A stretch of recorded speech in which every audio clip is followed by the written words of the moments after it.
ॐ सोमनाथाय नमः।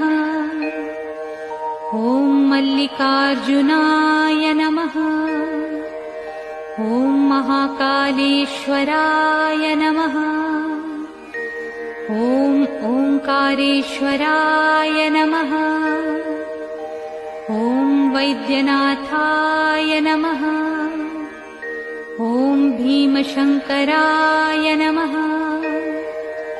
ॐ रामेश्वराय नमः। ॐ नागेश्वराय नमः। ॐ विश्वेश्वराय नमः। ॐ त्र्यंबकेश्वराय नमः। ॐ केदारेश्वराय नमः। ॐ भुस्मेश्वराय नमः।